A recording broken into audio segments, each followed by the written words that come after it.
Hello everyone, welcome to my channel से अभी with Shubh. Friends, आज हम रिटेल के मॉड्यूल बी में चैप्टर 8 का पार्ट 2 करेंगे। तो फ्रेंड्स, ये चैप्टर है डेबिट कार्ड और क्रेडिट कार्ड के बारे में। तो इसमें इस लेक्चर में फ्रेंड्स हम देखने जा रहे हैं कि प्रीपेड कार्ड्स क्या होते हैं और डिफरेंट टाइप के प्रीपेड कार्ड कौन कौन से हैं फ्रेंड्स। ओके, तो जो ये लेक्चर है पूरी तरह से प्रीपेड कार्ड्स के ऊपर ही बेस्ड है और थोड़ा लेक्चर बड़ा होगा क्योंकि इसमें जितना भी मैं नॉर्मली जो लेक्चर रहते हैं उससे डबल पेजेस हैं। तो आई होप कि थोड़ा बड़ा ही वीडियो होगा, तो ज़रा धैर्य से बैठिएगा और देखते जाइएगा फ्रेंड्स। ओके, देखिए अब इसमें प्रीपेड कार्ड से एक्चुअली होता क्या है कि आपको केस स्टडी मिल जाती है फ्रेंड्स। ओके, केस स्टडी सीधे सीधे पूछते हैं कि मान लीजिए कस्टमर आपके पास आता है और उसके पास में केवाईसी के डॉक्यूमेंट्स नहीं हैं, तो आप कौन सा प्रीपेड कार्ड इशू करेंगे। तो इस तरीके की बातें पूछी जाती हैं फ्रेंड्स। इसीलिए मैं आपको प्रीपेड कार्ड के बारे में थोड़ा ज़्यादा डिटेल में बता रहा हूँ फ्रेंड्स। ओके, तो अब देखिए प्रीपेड कार्ड्स क्या होते हैं फ्रेंड्स। तो पहले प्रीपेड कार्ड का कॉन्सेप्ट समझते हैं। तो देखिए जैसे डेबिट कार्ड हमने समझ लिया है, क्रेडिट कार्ड भी हमको समझ है ना। डेबिट कार्ड में क्या होता है, बाई नाउ पे नाउ होता है। क्रेडिट कार्ड में बाई नाउ पे लेटर होता है। लेकिन प्रीपेड कार्ड क्या होता है, एक एक आपके पास कार्ड दे दिया जाता है, उस कार्ड में कुछ वैल्यू लोड कर दी जाती है। जैसे मान लीजिए सबसे बढ़िया एग्जांपल रहेगा, मान लीजिए आपके फादर आपको जो है पॉकेट मनी देते हैं, तो उन्होंने क्या किया, एक कार्ड इशू करवा दिया है। और जो पॉकेट मनी उनको, जैसे मान लीजिए वो महीने में आपको 10,000 रुपये देते हैं फॉर एग्जांपल, तो वो क्या करेंगे, उस कार्ड पर हर महीने 10,000 रुपये लोड करवा देते हैं, रिचार्ज टाइप का करवा देते हैं समझ लीजिए। अब इस कार्ड में जो टोटल रुपए हैं वो 10,000 रुपये हैं, प्रीपेड हैं, पहले ही पापा ने पे कर रखे हैं, तभी वो 10,000 रुपये उस कार्ड में हैं। अब ये जो बेटा है उनका या बेटी है, वो ले जा करके इस कार्ड को यूज करके अपना शॉपिंग करे, जो भी उसकी बेसिक नीड हैं, जो भी उसकी ज़रूरतें हैं, उसको वो 10,000 रुपये में यूज कर सकता है। लेकिन लिमिटेशन क्या है कि अगर इस 10,000 से ज़्यादा वो उसको यूज नहीं कर सकता, क्योंकि खाते में या इस कार्ड में पैसा ही टोटल 10,000 रुपये है। कार्ड में कितना पैसा लोडेड है, 10,000 रुपये, उससे ज़्यादा वो यूज नहीं कर सकता है। उसके बाद ये ख़त्म हो जाएगा, इसमें जीरो बैलेंस हो जाएगा। फिर से पापा को बोलना पड़ेगा कि पापा जो है अगला महीना आ गया है, मुझे फिर से 10,000 रुपये इसमें लोड कर दीजिए। तो अगली बार फिर 10,000 रुपये अगर वो लोड करवा देते हैं तो फिर आपका 10,000 रुपये खर्च किया सकता है। तो ये इस तरीके से काम करता है प्रीपेड कार्ड आपका फ्रेंड्स। ओके, प्रीपेड है मतलब पैसे पहले देने पड़ेंगे, है ना। जैसे जो मोबाइल वगैरह होते हैं, प्रीपेड मोबाइल की क्या खासियत होती है, आपको अगर कॉल करनी है और अगर आपके अकाउंट में बैलेंस नहीं है, मोबाइल अकाउंट में बैलेंस नहीं है, तो वो बोलता है कि आपके खाते में बैलेंस नहीं, पहले रिचार्ज करिए, है ना। फिर आप क्या करते हैं, 10-20 रुपये 30 रुपये जितने का भी रिचार्ज आपने डलवाया, जो आपको टॉक टाइम मिला उससे फिर बात करते हैं। तो कहने मतलब जब तक आपके अकाउंट में पैसे नहीं होंगे तब तक आप बात नहीं कर सकते। प्रीपेड मोबाइल का ये कॉन्सेप्ट होता है। उसी तरीके से प्रीपेड कार्ड का क्या कॉन्सेप्ट होता है, जब तक इस कार्ड में वैल्यू लोड नहीं होगी, पैसे पहले से लोडेड नहीं होंगे, तब तक इस कार्ड के रखने का कोई मतलब नहीं होता है फ्रेंड्स। ओके, दूसरा एग्जांपल हो सकता है फ्रेंड्स, गिफ्ट कार्ड वगैरह का भी एग्जांपल चलता है। शादियों में अगर आप जा रहे हैं तो आप चाहें तो अपने फ्रेंड्स को गिफ्ट कार्ड दे दीजिए, उसमें उसका भी सेम कॉन्सेप्ट है।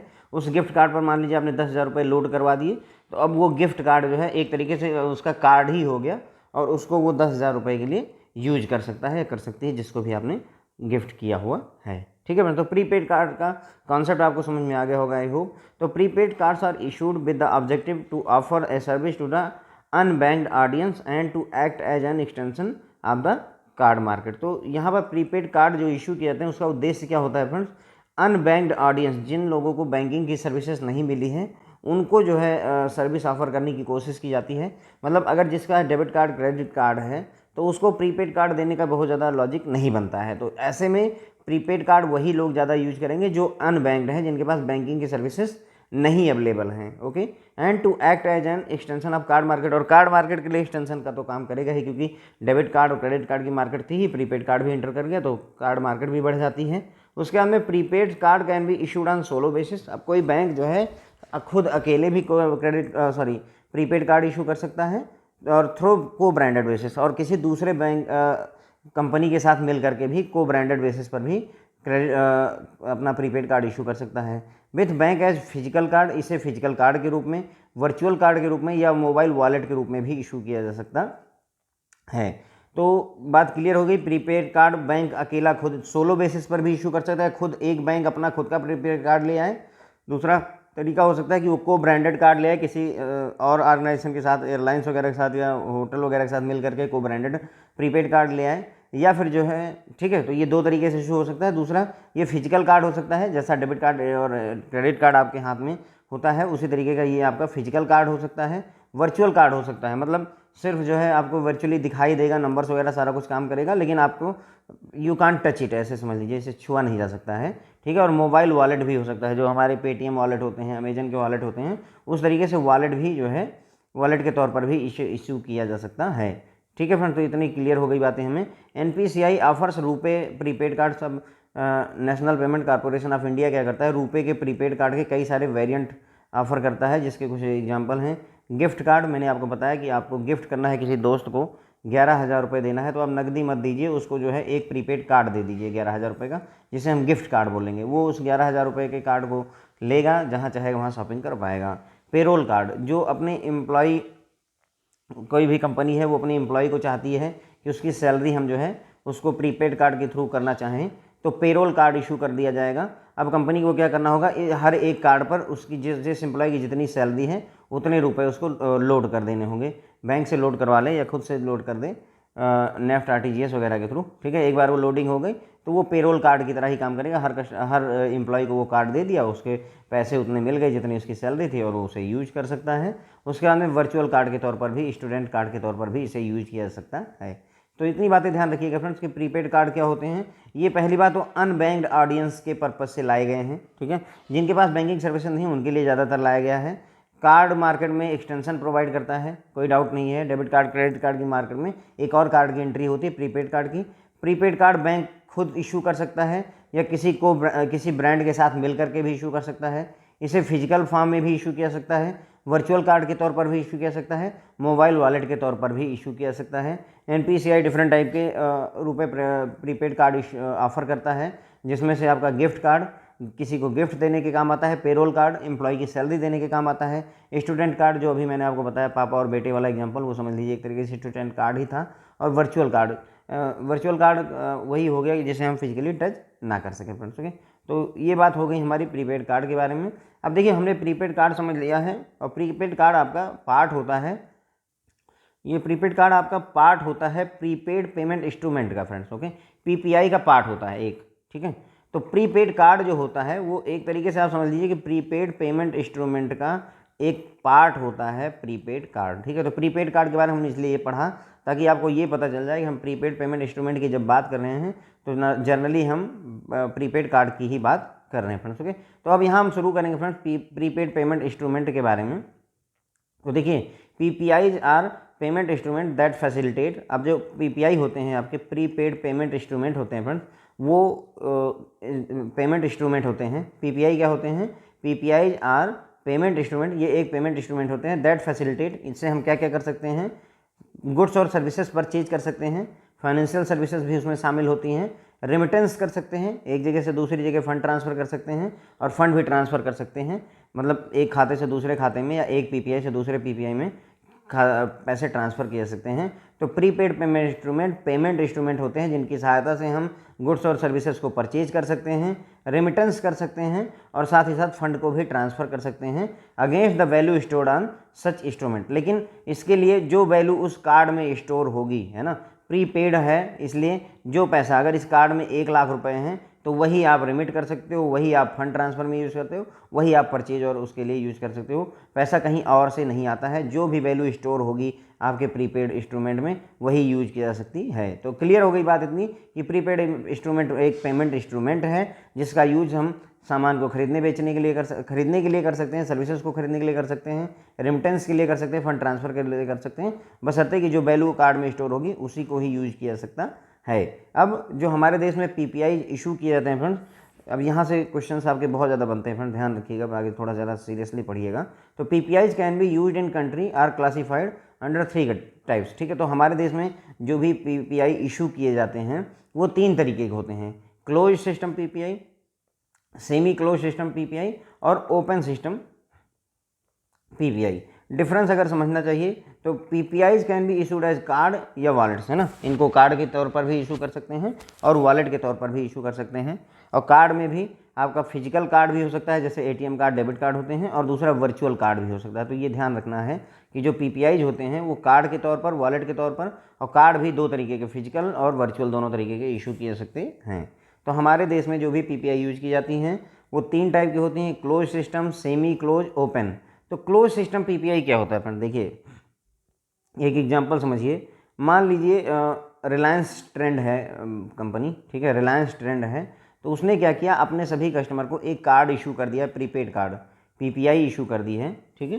तो अब इसमें खासियत क्या होगी कि रिलायंस ट्रेंड का जो ये कार्ड होगा वो सिर्फ भारत के या दुनिया में जहाँ भी रिलायंस ट्रेंड का स्टोर होगा वहीं पर ही यूज होगा, इसीलिए इसे क्लोज सिस्टम पीपीआई हम कहेंगे। क्लोज सिस्टम मतलब ये क्लोज्ड है, केवल रिलायंस ट्रेंड के अलावा और कहीं एक्सेप्टेबल नहीं है।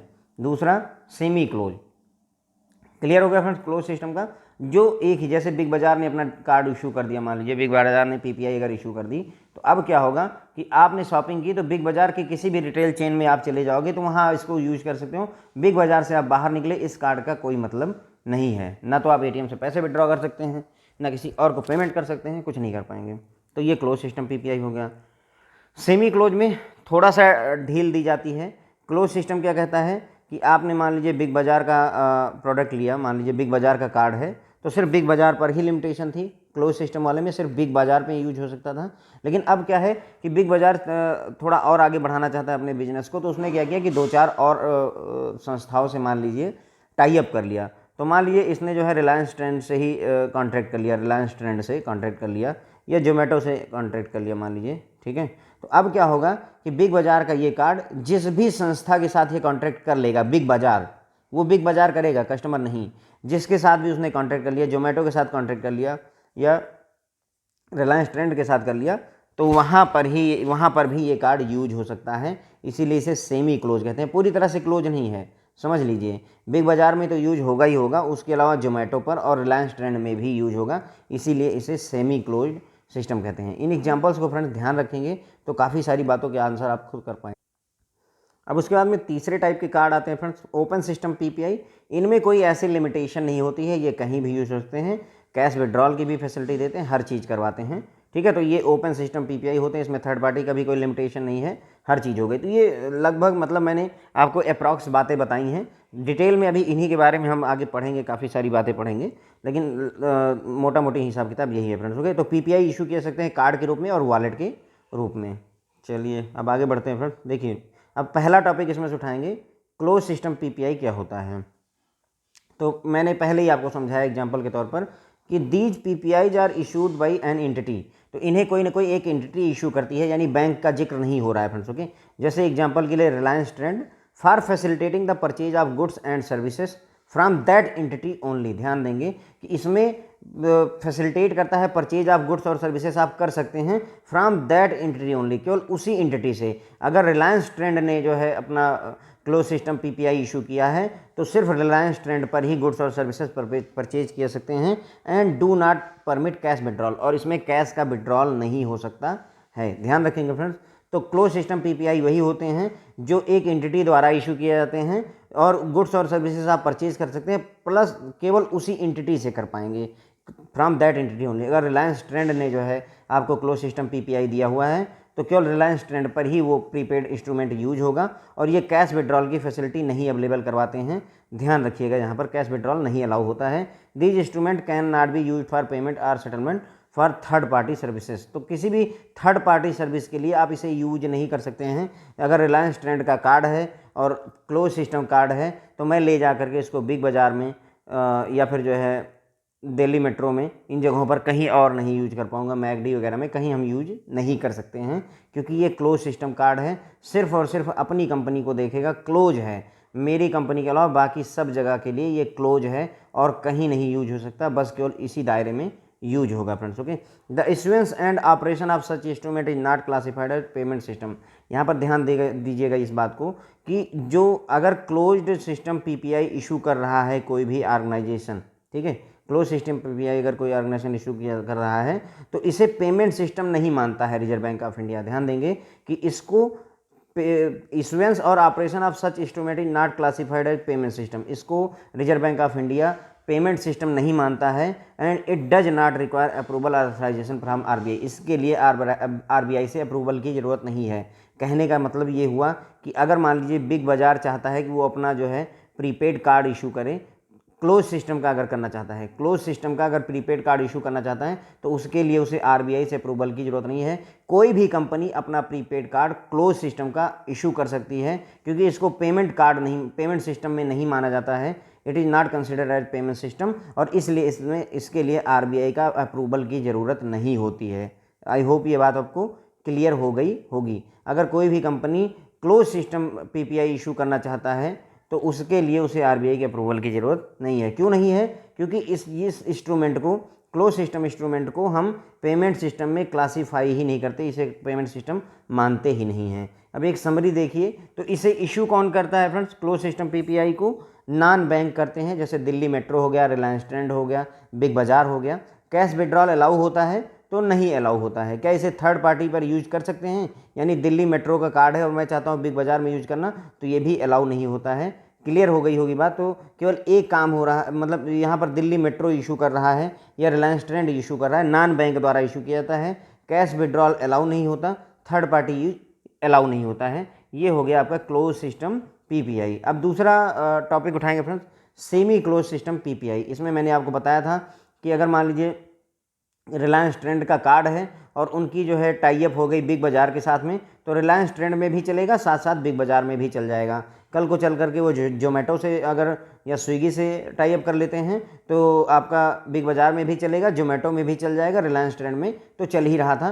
तो थोड़ा सा मतलब हमने क्लोज से सेमी क्लोज कर दिया, हल्का सा फ्लेक्सिबिलिटी और लेकर के आए, इसीलिए इसे सेमी क्लोज सिस्टम पीपीआई कहा जाता है। तो दीज पीपीआईज आर, ये नाट हटा दीजिएगा फ्रेंड्स, ओके। तो these PPIs are issued by banks.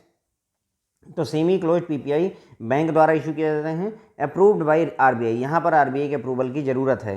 And non bank भी इशू कर सकते हैं, कंपनियां भी इशू कर सकती हैं, लेकिन उनको अथराइज होना चाहिए आरबीआई द्वारा। तो ये अब आपको क्लोज सिस्टम पीपीआई में क्लियर हो गया होगा कि वहाँ आरबीआई के अथराइजेशन की ज़रूरत नहीं थी। इशू केवल नॉन बैंक करते थे और आरबीआई के अथराइजेशन की भी जरूरत नहीं थी। लेकिन यहाँ पर नॉन बैंक को भी बिग बाज़ार चाहता है कि हम सेमी क्लोज पीपीआई लेकर के आएँ, तो आरबीआई से अप्रूवल की ज़रूरत पड़ेगी फ्रेंड्स, ओके। रिलायंस ट्रेंड चाहता है कि हम सेमी क्लोज पीपीआई लेकर के आएँ, तो आरबीआई से अप्रूवल की ज़रूरत पड़ेगी, ओके। क्लियर रखिएगा इस बात को। तो these PPIs are not issued, these PPIs are issued by banks. तो ये बैंक द्वारा या नॉन बैंक द्वारा इशू किए जाते हैं।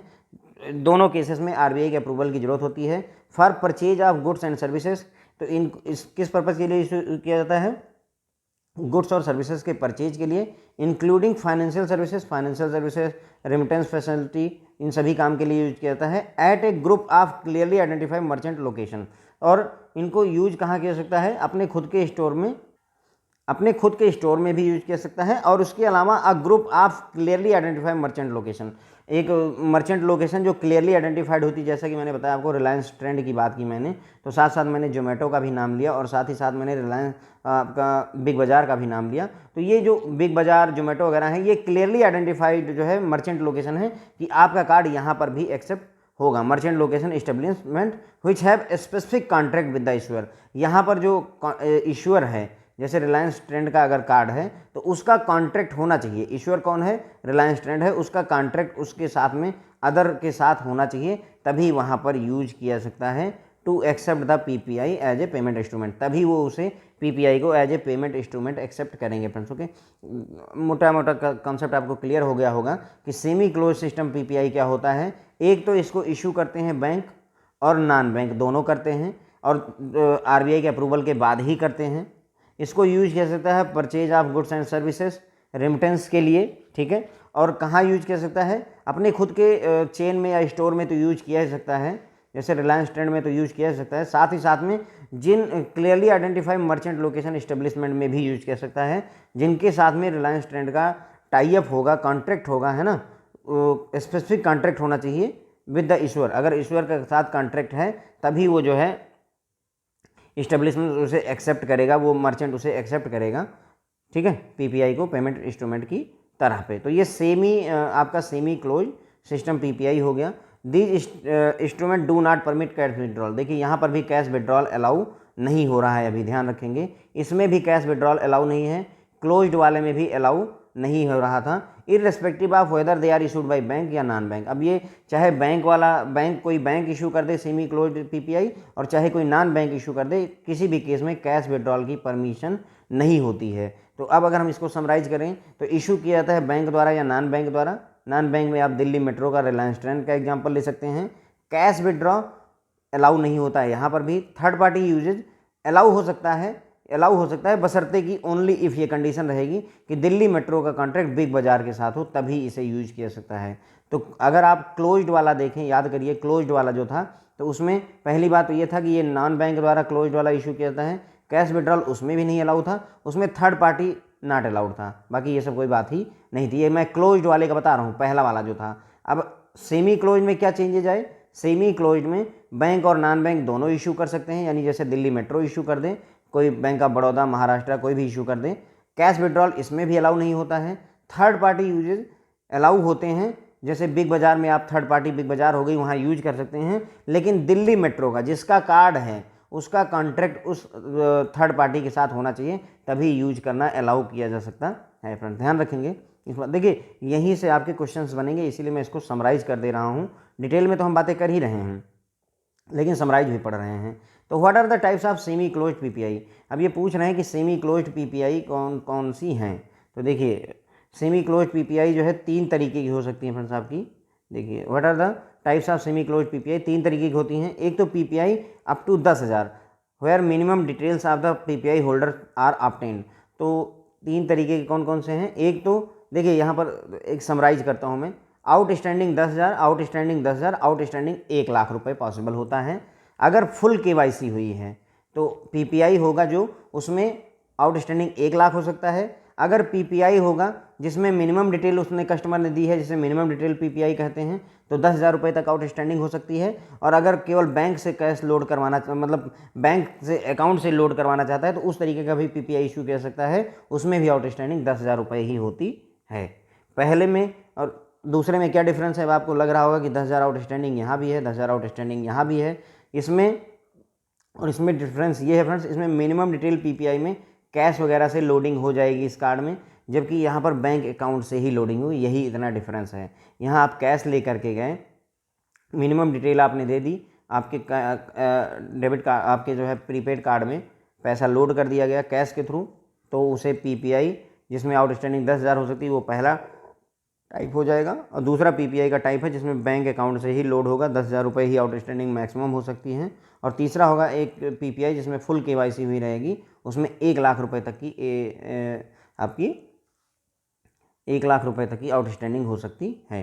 तो ये मैं एक बात कर रहा हूँ जो सेमी क्लोज्ड पीपीआई हैं। देखिए सबसे पहले हमने समझा क्लोज्ड पीपीआई के बारे में जो विद इन ऑर्गेनाइजेशन यूज हो सकते हैं। फिर हमने समझा सेमी क्लोज्ड पीपीआई के बारे में जो ऑर्गेनाइजेशन के अलावा थर्ड पार्टी के यहाँ भी यूज हो सकते हैं।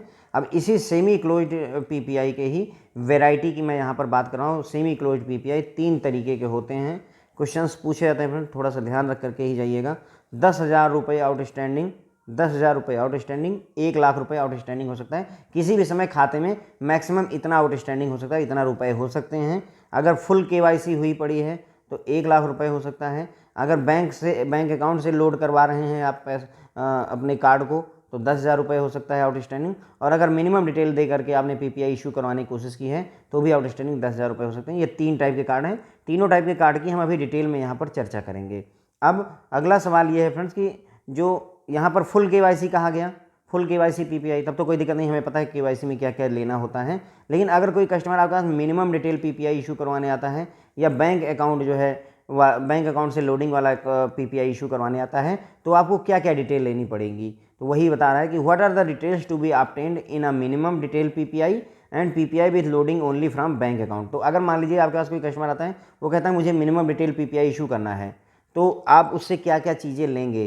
तो ध्यान रखिएगा कि minimum details in case of minimum detail PPI and PPI with loading only from bank account, दोनों केसेस में सेम होती है, सेम है। ध्यान रखिए जो मिनिमम डिटेल बैंक कस्टमर की हमें चाहिए वो दोनों केस में, चाहे मिनिमम डिटेल पीपीआई हो और चाहे उसमें बैंक अकाउंट से लोडिंग वाला पीपीआई हो, दोनों केसेस में सेम होती है। मिनिमम डिटेल मतलब कम से कम इतनी डिटेल देगा तभी हम उसको जो है, कोई कस्टमर आपके पास आता है उसके पास मिनिमम कितनी क्या क्या चीज़ें उससे चाहिए होंगी कि आप ये दोनों चीज़ें इशू कर सको। तो दोनों में सेम है। जो आपको इसमें मांगना है मिनिमम डिटेल पीपीआई में, उतनी ही डिटेल आपको इसमें भी मांगनी होती है।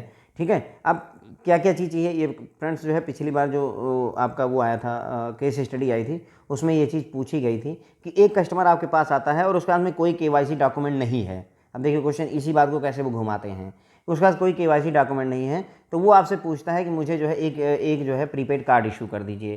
तो अब आप कौन सा प्रीपेड कार्ड इशू करेंगे, तो उसमें ऑप्शंस दिया था मिनिमम डिटेल जो है minimum detail semi close PPI, minimum detail open PPI, ऐसे करके ढेर सारे ऑप्शन दिए थे। तो वहाँ पर कंफ्यूज होने की जरूरत नहीं है। अगर कोई कस्टमर KYC डॉक्यूमेंट नहीं लाता है तो उसको हम पहली बात तो सेमी क्लोज PPI ही इशू करेंगे। ठीक है, कौन सा इशू करेंगे, सेमी क्लोज PPI इशू करेंगे। और उससे दो चीज़ों की रिक्वायरमेंट होती है। पहली चीज़ एक तो ये कि मोबाइल नंबर चाहिए जो कि OTP वेरीफाई करने का काम आना चाहिए, mobile number verified with OTP।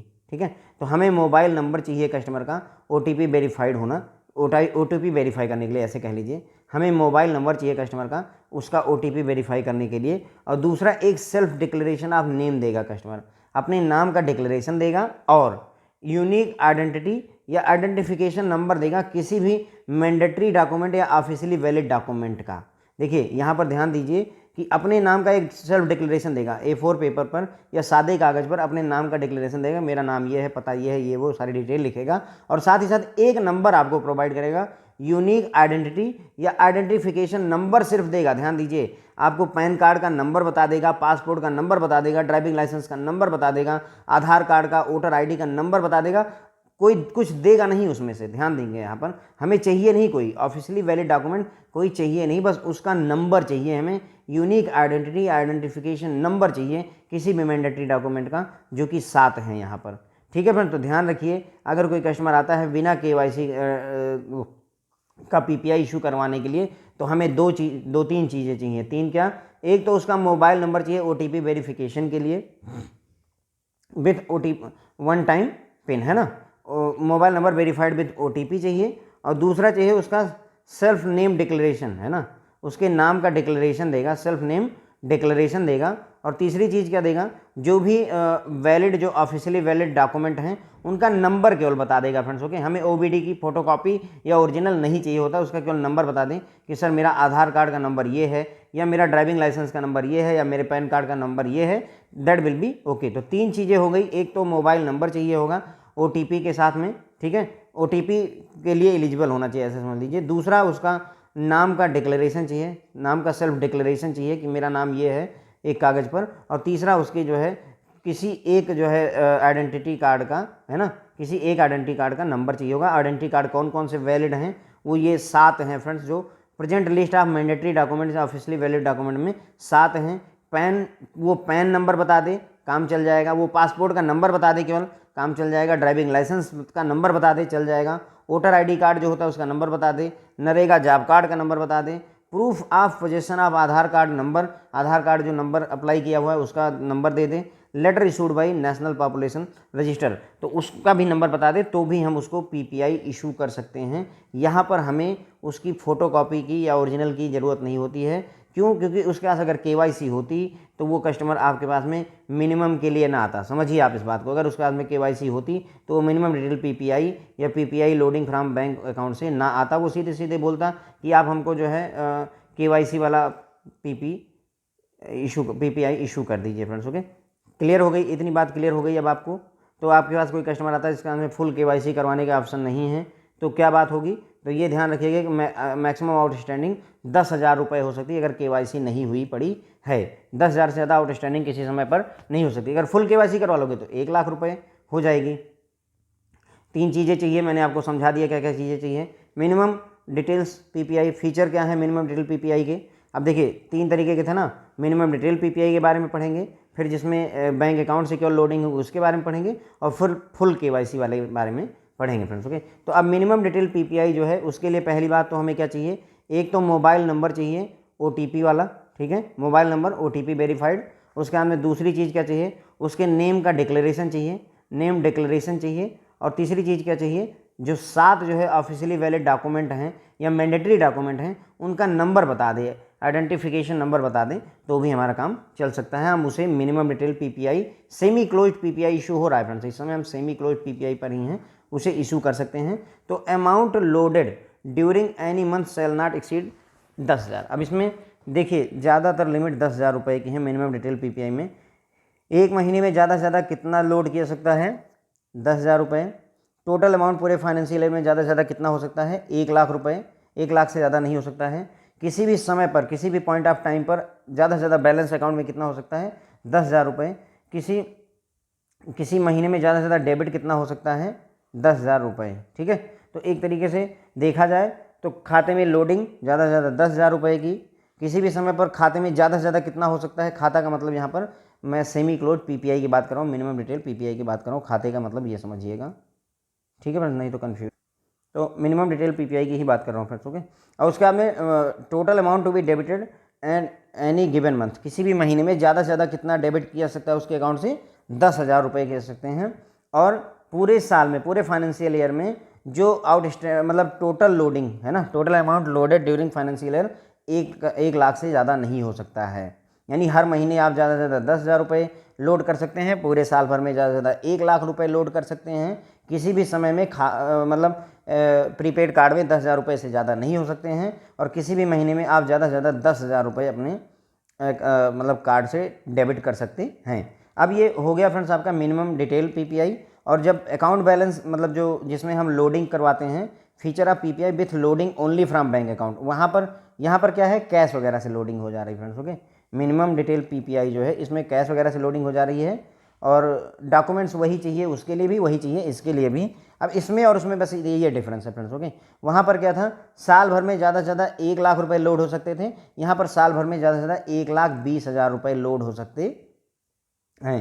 तो किसी महीने में ज़्यादा से ज़्यादा जो है कितना लोड कर सकते हैं? 10,000 रुपये। पूरे साल में ज़्यादा से ज़्यादा कितना लोड कर सकते हैं? 1,20,000। किसी समय कार्ड में ज़्यादा से ज़्यादा बैलेंस कितना हो सकता है? 10,000 रुपये हो सकता है, ठीक है। Loading and reloading shall be from bank account या क्रेडिट कार्ड। अब यहाँ पर एक कंडीशन होती है कि लोडिंग और रीलोडिंग जो है केवल बैंक अकाउंट क्रेडिट कार्ड या क्रेडिट कार्ड से ही हो सकती है, कैश से नहीं होती है। आप अपने बैंक अकाउंट से या तो लोड करवाइए अपने कार्ड में, और या तो अपने क्रेडिट कार्ड से लोड करिए, उसके अलावा आप कैश से नहीं कर सकते, क्योंकि ये इसी टाइप का ही कार्ड है फ्रेंड्स, ओके। तो यहाँ पर एक जो ये था total debit during any given month जो है 10,000 रुपये था, वो वाली शर्त यहाँ पर नहीं है फ्रेंड्स, ध्यान रखिएगा।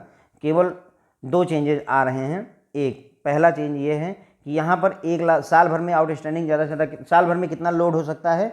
1,00,000 रुपये। वहाँ पर कितना हो सकता है? 1,20,000 रुपये। और वहाँ यहाँ पर एक महीने में ज़्यादा से ज़्यादा आप कितने रुपए डेबिट कर सकते हैं? 10,000 रुपये। वहाँ पर ये भी कोई कंडीशन नहीं है फ्रेंड, ध्यान रखिएगा। तो अगर हम दोनों को कंपैरेटिवली यहीं पर स्टडी करें, यहीं पर ही मैं स्टडी करता हूँ, तो एक महीने में ज़्यादा से ज़्यादा कितना लोड हो सकता है? 10,000 रुपये, चाहे मिनिमम डिटेल वाला हो और चाहे बैंक अकाउंट से लोडिंग वाला हो, 10,000 रुपये ये भी है, ठीक है। मैक्सिमम लोडिंग एक साल में 1,00,000 रुपये की हो सकती है इस वाले में, और 1,20,000 रुपये की हो सकती है आपके बैंक से लोडिंग वाले में। यहाँ डिफरेंस है 1,20,000 रुपये का। आउटस्टैंडिंग किसी भी समय में 10,000 रुपये इसमें भी हो सकते हैं, और 10,000 रुपये बैंक से लोडिंग वाले में भी हो सकते हैं। एक डिफरेंस ये है कि यहाँ पर महीने भर में ज़्यादा से ज़्यादा 10,000 रुपये का डेबिट किया जा सकता है, वहाँ पर ऐसी कोई कंडीशन नहीं है फ्रेंड्स, ओके। याद रखिएगा, क्योंकि क्वेश्चन वहाँ पर पूछे जाते हैं, आपको कंफ्यूज किया जाता है, इसलिए मैं यहाँ पर एम्फेसाइज जोर दे रहा हूँ। लोडिंग और रीलोडिंग इसमें बैंक अकाउंट से या क्रेडिट कार्ड से ही की जा सकती है। एक और बात ध्यान रखिएगा कि ये जो दोनों कार्ड की मैंने बात की, मिनिमम डिटेल सेमी कार्ड या फिर जो है आपका बैंक अकाउंट से लोड होने वाला कार्ड, दोनों केसेस में फंड ट्रांसफ़र अलाउड नहीं होता है। Fund transfer from these 2 types of PPI are not permitted. तो सेमी क्लोज्ड जो ये है आपका बैंक से लोड होने वाला, इसमें भी फंड ट्रांसफ़र अलाउ नहीं होता है, और जो ये वाला है मिनिमम डिटेल पीपीआई, इसमें भी जो है फंड ट्रांसफ़र अलाउ नहीं होता है। इस बात को आप ध्यान रख करके चलेंगे। अब हम बात करेंगे फुल केवाईसी वाला जो पीपीआई है आपका, सेमी क्लोज फुल केवाईसी। अब कोई कस्टमर आया जिसके पास में केवाईसी के सारे डॉक्यूमेंट्स थे, तो उसको अगर आपने वो इशू किया सेमी क्लोज कार्ड, तो पीपीआई इशू किया प्रीपेड इंस्ट्रूमेंट, तो क्या क्या फ़ायदे होंगे? तो रीलोडेबल होते हैं। रीलोडेबल तो सभी होते हैं, कोई दिक्कत नहीं है। अमाउंट आउटस्टैंडिंग जो है किसी भी समय 1,00,000 से ज़्यादा जो है नहीं हो सकती, जबकि बाकी जो दोनों थे, देखिए टोटल 3 तरीके के हमने पढ़े, तो इसमें आउटस्टैंडिंग 10,000 है, दूसरे वाले में भी 10,000 है, इसमें 1 लाख रुपए है, बस इतना ही डिफरेंस है फ्रेंड्स। ओके, आउटस्टैंडिंग 1 लाख रुपए हो सकती है। No limit prescribe for total credit और डेबिट ड्यूरिंग अ मंथ। अब यहाँ पर जो वहाँ पर 10-10 हज़ार रुपये ही डेबिट कर सकते थे, क्रेडिट कर सकते थे, तो वो कोई लिमिट नहीं है, आप कितना भी पैसा डाल और निकाल सकते हैं। अब इसको यूज जो है purchase of goods and services के लिए कर सकता है और फंड ट्रांसफ़र के लिए भी कर सकता है। तो इस वाले में फुल केवाईसी में फंड ट्रांसफ़र अलाउ होता है फ्रेंड्स। ओके, ये जो एक एडिशनल बात है, वहाँ पर फंड ट्रांसफ़र दोनों में अलाउ नहीं था। पहले और दूसरे केस में फंड ट्रांसफ़र नॉट अलाउड है, तीसरे केस में फंड ट्रांसफ़र अलाउड है। पहले और दूसरे केस में लिमिट सेट है, लेकिन डेबिट क्रेडिट की यहाँ पर लिमिट भी सेट नहीं है। तो एक कंपैरेटिव स्टडी करके अच्छे से जाइएगा फ्रेंड्स। वैसे मैंने अपनी तरफ से कोशिश की है कि आपको ज़्यादा से ज़्यादा बातें यहाँ पर कवर अप करवा दूँ, ठीक है। तो अब अगला शुरू होता है फ्रेंड्स यहाँ पर ओपन सिस्टम पीपीआई। फ्रेंड्स इस लेक्चर को मैं सोच रहा हूँ यहीं पर ही एंड कर देते हैं, क्योंकि लेक्चर ऑलरेडी जो है 30-35 मिनट का हो गया और अभी कम से कम 30 मिनट 35 मिनट और लग जाएंगे। तो बाकी का पार्ट जो है अगले पार्ट में पढ़ते हैं, बाकी की चीज़ें जो है ओपन सिस्टम पीपीआई वगैरह अगले पार्ट में पढ़ते हैं फ्रेंड्स। Okay, thank you.